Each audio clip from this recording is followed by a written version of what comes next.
What is a terrorist? How is that even defined? Well, a terrorist is just a pejorative word used to any enemy that you don't like, and you can just call them a terrorist, and simple as that. What you described kind of sounds a lot like Israel.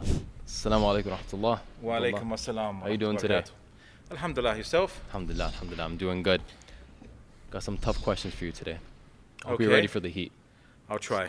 Inshallah. I'll prepare myself. Yeah, bismillah. So the starting question, I think the most important question to ask you is, why is it that I, as a Western liberal, can go to Muslim countries and I'm not allowed to do the things that I want to do there? They restrict me. But you as a Muslim can come into our amazing country and do whatever you want. Oh, so I can have a polygamous marriage then? Everything except that. Oh, okay. So there are exceptions now, yeah. Okay. Well, yeah. Well, there's some things you can do, and something like I can talk about. I can express my religious beliefs in the Muslim world without some consequences that I might receive in the Western countries, and not just legal issues, but also sometimes losing your job, ostracization, persecution, and so on and so forth. So there are things you can't do and say in the West clearly that as a Muslim you could do and say elsewhere in the Muslim world. I see. Can you speak openly about some things you disagree with being in those countries or no? In the West or in the Muslim world? Muslim world. Do you have the same freedom of speech you have here? Well, it's not really we're not trying to compare the Muslim world here. I'm not here to advocate for the Muslim world as it is current. Yeah. And freedom of speech, we have to ask, why is that even a value in the first place? What do you mean? Right, freedom to say anything? So, you can't shout fire in a cinema, for example. Yeah. You can't maybe talk candidly about certain groups. Like people might want to talk about Hamas in a more sympathetic tone, but they might be accused of supporting terrorism. And there are many laws that will actually prosecute you mainly for what your voiced support, depending on how they define the word support, basically. Even though you're not supporting them per se, some people might want to just give a more sympathetic tone to the fact that they live in an open-air prison. Yeah. They're regularly bombed by Israel, whether they attack Israel or not, the Israeli government, that is. But you could be deemed to be supporting Hamas and then be a terrorist supporter, and then you go to jail for up to 10 years. Wow, sounds horrendous. Depending on which your Western country you're in. Wow, which would you say is the worst? The worst what, sorry? The worst Western country? In the cases of, they would throw you in jail for up to X amount of years for saying a few words. Well, that's the case in point. The glorification of terrorism laws in England and Wales were the most draconian ever. So merely voicing something that could be viewed to be supportive of a group that the British government have prescribed could be deemed to be supporting terrorism, and they're not even consistent with it, because they'll deem some resistance groups to be prescribed as terrorists and others not, like the Taliban, for example. So you had this weird thing where you can speak positively about the Afghan Taliban because Britain wants to allow negotiations with them, but you couldn't speak positively about the Pakistani Taliban, even though there might be a lot of connections between them. So these laws are aimed, regardless of these groups per se, whether they're good or bad, it's not the discussion here. Yeah. The point is that there are restrictions on what you can say with serious consequences to your freedom and to your future if you say the wrong things. And that is not calling for people to be killed, not advocating for violence, merely for your political opinions. Wow, that doesn't really sound much like free speech anymore.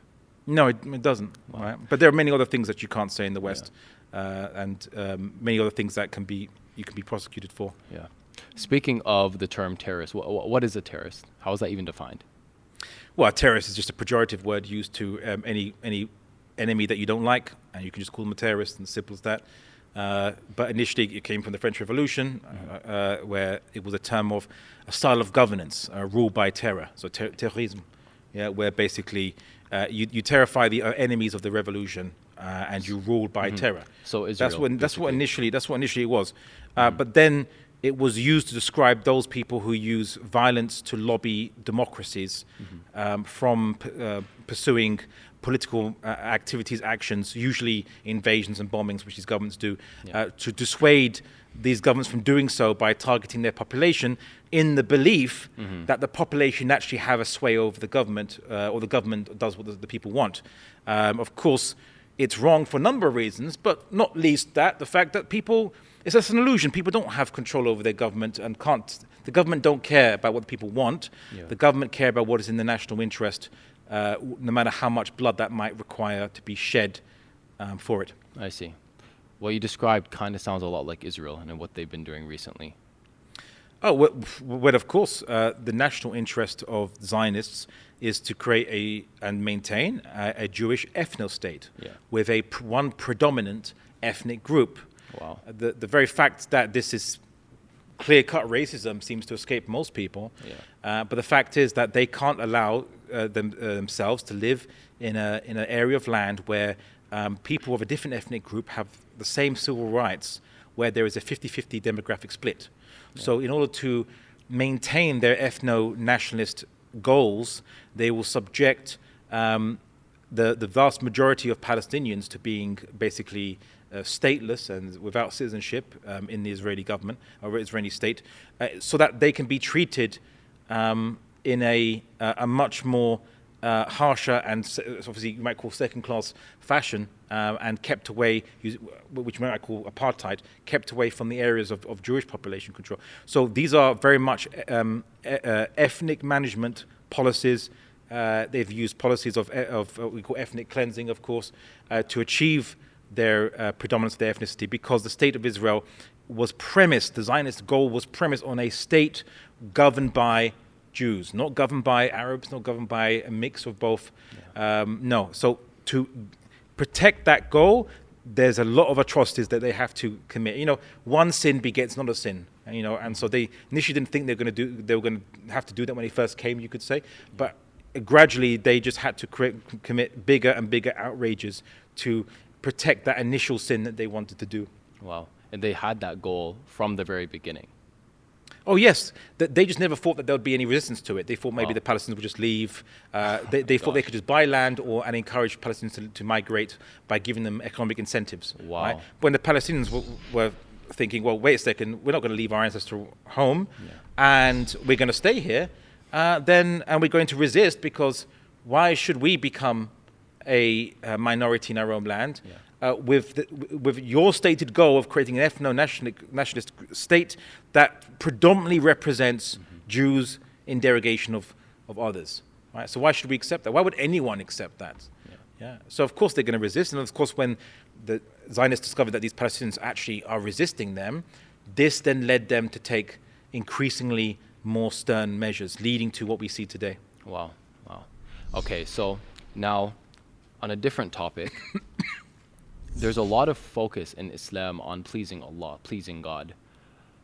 But why do I have to please God when I have pleasures of my own? Like, why can't I just focus on pleasing myself? Okay, so let's split that into two parts. Let's just talk about the principle of pleasing oneself as the highest value. So what makes criminals a criminal? A person that steals from someone, a person that violently assaults somebody, a person that sexually assaults somebody. What motivates them, do you think? Why would they do those crimes that harm other people? Is it just because they're random, because they're insane, they're crazy? What did the vast majority of people who hurt other people, steal from them, assault them sexually, in many other ways, what do you think is their primary motivator? For why do they do that? Yeah, depending on the crime, I would say either pleasure or some immense anger, like a homicide. I'm assuming most people would just be crazy angry in that moment. Of course, but why do people act out when they're angry? It's to get relief from the anger, because they feel relieved or pleasure by expressing that anger and kind of expelling it from themselves by taking out on somebody, acting out, right? So it's always pleasure. So all these crimes, which we can agree are crimes, are done because these individuals have committed one of the most cardinal social sins, that is, they put their pleasure above the considerations of others. Okay. So that principle, we can all agree, whether you're Muslim, Christian, atheist, what have you, is that putting your own pleasures higher than the pleasures of others is the root of all crime. Okay? Yeah. That's that point. Now, concerning the creator of the universe, right? Yeah. So the reason why we would put the creator of the universe's commands, ordinances, prohibitions first before our own pleasures, it's quite simply because there's no other meaning in the universe other than what he has ordained. Because if we believe that the creator of the universe purposed the existence of the universe, created it with intention, and determined everything its natural law, what other meaning is there in the universe? Meaning comes from intention. If I write you a note, a letter, right, you can only understand the meaning by seeing what did I intend to convey with you. You're looking at my intent. If you don't know the intent of the letter and the words and what each word means, you don't know its meaning, right? Yeah. So if we know that the universe, from the Islamic perspective, from the our worldview, the universe was created by the Creator. He intended to come into existence, and He intended everything to be a manifestation of Him and His power. Okay, there is no other meaning. So the question is not why should I kind of follow the commands of Allah subhanahu wa ta'ala. The question is, what is the point of not doing so? It's a very good question. Thank you so much, Abdullah. May Allah bless you. It's been a great discussion.